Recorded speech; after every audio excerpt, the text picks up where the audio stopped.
तपाईँ online टिभीलाई subscribe गर्नुहोला, like गर्नुहोला र बेल आइकनले पनि दबाउनुहोला र साथमा तपाईहरुले शेयर पनि गरिदिनुहोला। भारत र चीन बीच 1 महिना यताको सीमा विवाद बारे समाचारका शीर्षक हेर्नुभयो भने तपाईलाई लाग्न सक्छ कि दुई एसियाली प्रतिद्वन्द्वीहरू एउटा सशस्त्र संघर्षको संघारमा पुगेको छन्।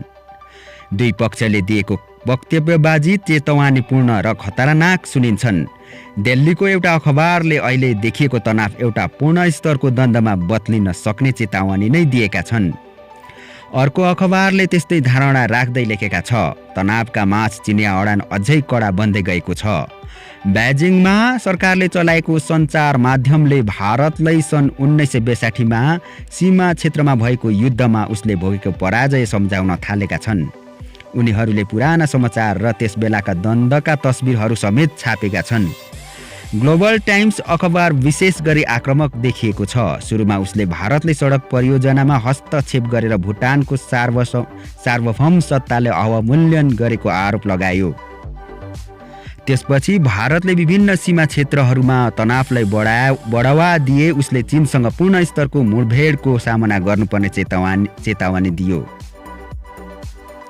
पछिल्लो तनाव मध्य जुनमा सुरु भएको हो। त्यसबेला भारतमा दोक्लाम र चीनमा दोङलाङ भनेर चिनिने पठार क्षेत्रमा चीनले सडक बनाउने प्रयास गरेकोमा भारतले विरोध गर्यो। चीन उत्तर पूर्वी भारतीय राज्य सिक्किम र हिमालयन अधिराज्य भुटानको त्रिदेशीय सीमा बिन्दु नजिक पर्ने उक्त भूभागलाई लिएर बेजिङ र थिम्पू बीच विवाद रहेको छ। भारतले उक्त भूभागमाथिको भुटानको दाबीलाई समर्थन गरिरहेको छ।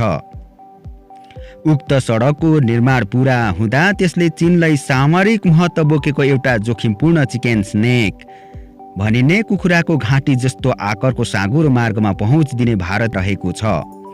उक्त 20 किलोमिटर फराकिलो मार्गले उत्तर पूर्वी भारतका 7 वटा राज्यलाई भारतको मुख्य भूमिसँग जोड्दै आएको छ। तनाव सुरु भए यता दुवै पक्षले आफ्ना फौजहरूलाई तम तयार अवस्थामा राखेका छन् र अर्को पक्षले पछि हट्न भनिरहेका छन्।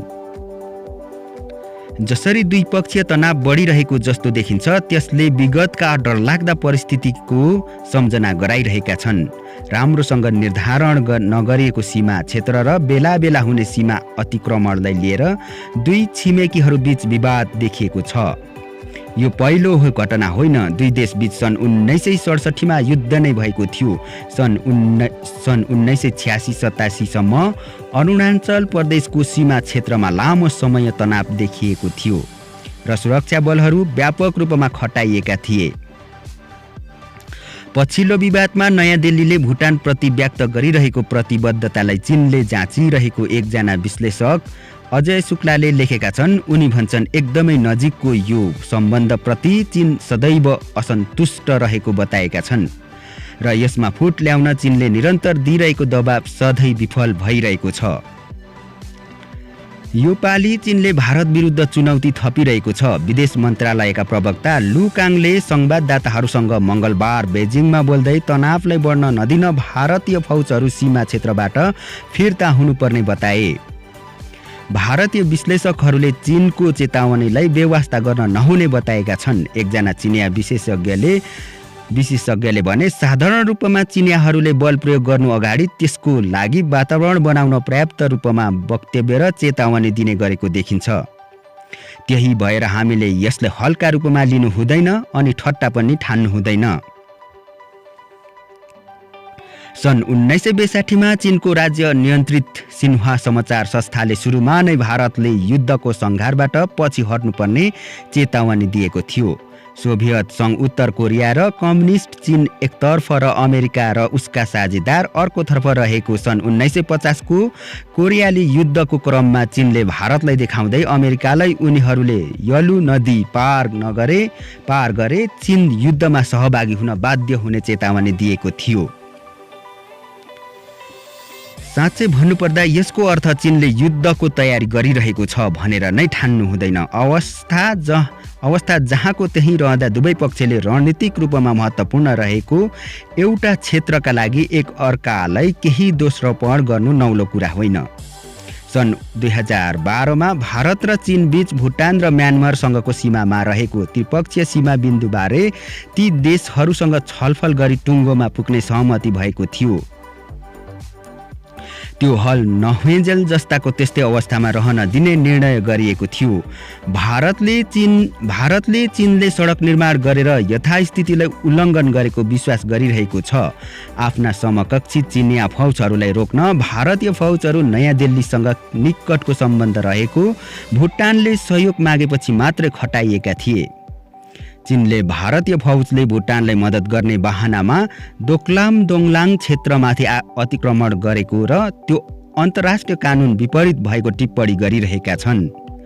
चिनिया विदेश मन्त्रालयका प्रवक्ता लुले आफ्नो राजनीतिक लक्ष्य पूरा गर्न वा आत्मसात गर्न भारतले आफ्नो सीमा बाहिर त्यस्तो हस्तक्षेप गर्न नहुने बताएका छन्। केही विश्लेषकहरूले भारतले सडक निर्माणको विषयलाई आफूमाथि पर्ने गम्भीर सुरक्षा प्रभावसँग खुल्ला रूपमा जोडेर सम्भवतः गल्ती गरेको बताइरहेका छन्।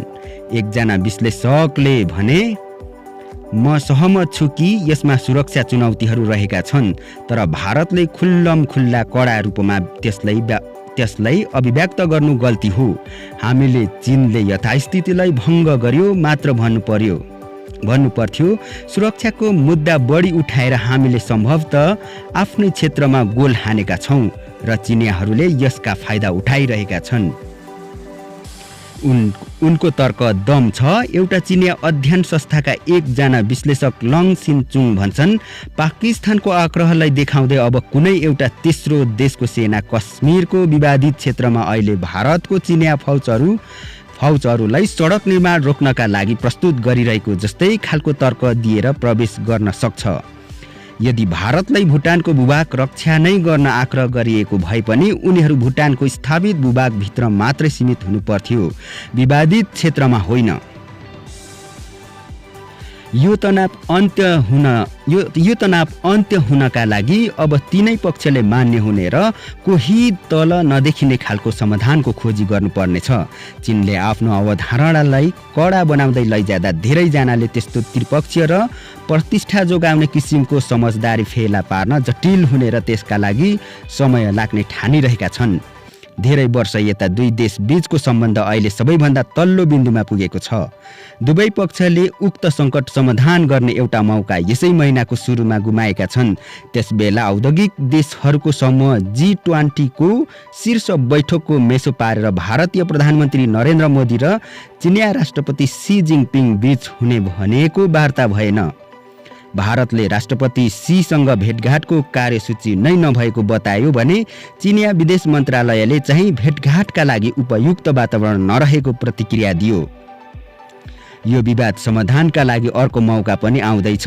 भारतका प्रभावशाली राष्ट्रिय सुरक्षा सल्लाहकार अजित डोवल यसै महिना अन्त्यमा ब्रिक्स राष्ट्रहरूको एउटा बैठकमा भाग लिन बेजिङ जाँदैछन्। भारत चीन सीमाको विषयमा विशेष प्रतिनिधि समेत रहेका डोवलले आफ्ना चिनिया समकक्षी याङ जेइचीसँग भेट्दैछन्। एकजना पूर्व कूटनीतिज्ञ भन्छन्, दुवै पक्षले यसलाई प्रतिष्ठाको विषय बनाएको छ, तर कूटनीतिक भनेको अप्ठ्यारो बेलामा पनि सबै कुरा अघि बढाइरहनु हो। सम्बन्ध बिग्रिँदै गए पनि दुवै पक्षबीच युद्ध हुने सम्भावना देखिँदैन। दिल्ली स्थित सेन्टर फर पोलिसी रिसर्चका एकजना वरिष्ठ अनुसन्धानकर्ता श्रीनाथ राघवन भन्छन्, मलाई लाग्दैन कुनै पनि पक्ष सशस्त्र युद्धको पक्षमा छन्। कोही पनि युद्धका लागि इच्छुक छैनन्। अहिले देखिएको तनाव युद्ध सुरु गराउन पर्याप्त छैन, तर दुवै पक्षले आफ्नो प्रतिष्ठा दाउमा परिरहेको ठानिरहेका छन् र यसले लामो समयसम्मको तनावलाई निम्त्याउन सक्छन्। अनलाइन टिभीलाई सब्स्क्राइब गर्नुहोला, लाइक गर्नुहोला र बेल आइकनलाई पनि दबाउनुहोला र साथमा तपाईहरुले शेयर पनि गरिदिनुहोला।